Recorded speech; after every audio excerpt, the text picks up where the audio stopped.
instances where we did some really good things. I think we had 17 plays of 7+ yards throughout the day. We opened drives extremely well. 10 of 11 drives we won first down. So, I think you can take those two things and try and build off of that. But the area that I have to get better and I have to do a better job putting our guys in a position to be successful is situational football. I didn't do a good enough job on third down. Got rushed in the red zone a little bit. Didn't do a good enough job down there. And so, those are two areas that I have to get better at and that we got to continue to grow. I do feel like we did some good things. We had that opening drive going a little bit. We complete a slant route to Max Clear, and we get a holding call, set us back behind the chains a little bit. But we still got to be able to overcome those things. But I think all in all, I think there's some positives to take away from it. There's certainly a lot to learn. It's just like any other ball game. If you're willing to learn the life lessons that are embedded in it, we're gonna have a chance to grow and get better. If we ignore them, then we're certainly not. And so we got to get better at situational football for sure.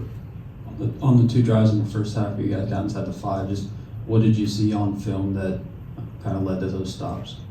Well, I think when you look at it, we didn't have we didn't have a book on us, and so the positive to that was we were going into the game and didn't have a lot of tendencies. The negative to that was, sometimes they may align to formations differently when you present them for the first time than what we had seen on tape.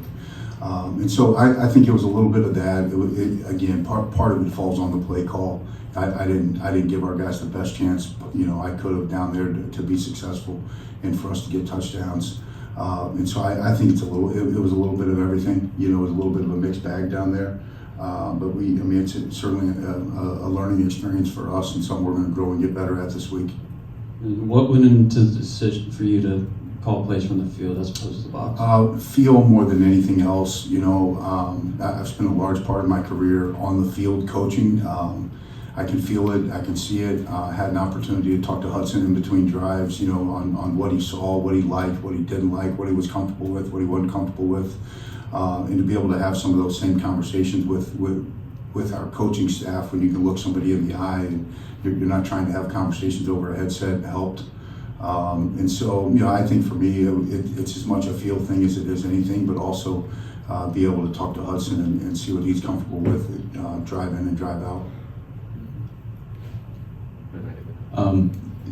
The tight end group for this team, just what's your analysis of that? Like looking at it from the outside in, I guess for these past 9 months, and what role you think it needs to have in this offense over the back half of the season?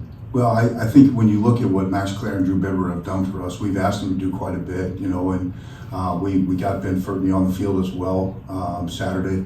And so being able to utilize that room, I think, is important because they have a diverse skill set. When you look at them holistically, we can get the ball to them in space, and they're able to do something with it after the catch. They're both, really all three of those guys were willing blockers on Saturday. Drew and Max have done a really good job fitting in the run game for us this year. They've been opportunistic in the pass game as well, and so we got to continue to push the ball into space, and those two guys, especially Max and Drew, are guys that we're going to continue to look to get the ball to in space.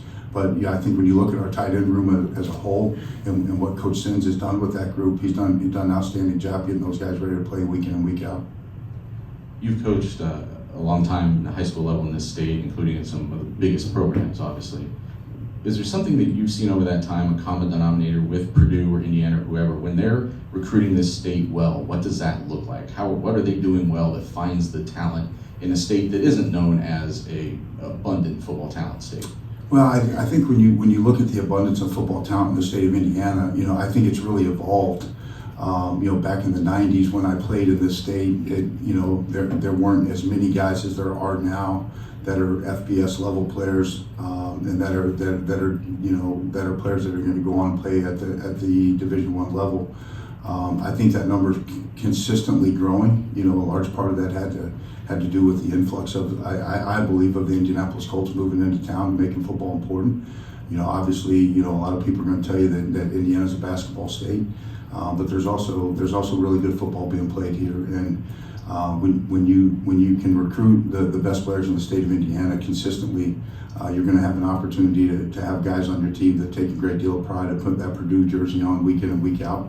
And for us, we're going to continue to pound the pavement in the state of Indiana from a recruiting standpoint, and we just got to continue to gain some momentum here. How can you get more from your wide receiving core? Well, I think a lot of that's just opportunity. We've been inconsistent. I say inconsistent in terms of personnel, week in and week out. We've been moving guys around quite a bit, which disrupts rhythm and timing when it comes to practice opportunities. And we got to be more intentional about giving them opportunities to be successful. And I think we did a little bit of that on Saturday, but we got to continue to grow and expand that group. We got to build confidence. We got to build confidence with that group. They're hungry. They're ready for opportunity. They're ready for the football. And it's our responsibility as a coaching staff to put them in the best possible position to be successful. Coach, you mentioned, talking about adversity and getting through what you're going through right now. How do you relate, this sudden change of phase to something that maybe you went through as a high schooler or as a young athlete yourself, and with all the changes you've experienced in now leading this offense? Well, when you look at this opportunity that got presented to us, 1 week ago, I don't look at this as something that's an adverse situation. It's really a heck of an opportunity. It's when you think of adversity, you think something bad's happened. To have this opportunity that we have right now, it's for us, it's an opportunity to impact young people. It's an opportunity to use football as a platform to make a difference in the lives of people. But more importantly, it's a great opportunity for us to go shoot our shot. And we got to continue to talk to the players about that. We had a great week of preparation and practice. We got to do a better job of finding the missing link to get that preparation that we had in practice to carry over to Saturday. And that's our responsibility as a coaching staff. But to say we're taking on a bunch of adversity right now, I don't know that I'd call it adversity. Should I get to wake up and coach football every day? There's far worse jobs out there. How much do you want your run game to be predicated on read option, and how would you rate Hudson's comfort doing that? When you look at our run game right now, our offensive line's doing a really good job blocking outside zone. We got a lot of different ways that we can run outside zone. When you turn the tape on and watch us and you evaluate what we're doing offensively in the run game, you're going to see us running outside zone. We put some layers to that this week. I think that allowed us to put the ball in space a little bit. It allowed us to get the ball out of Hudson's hands quickly. You look at his comfort level with that. His comfort level is really high with it. He did a really nice job handling that on Saturday.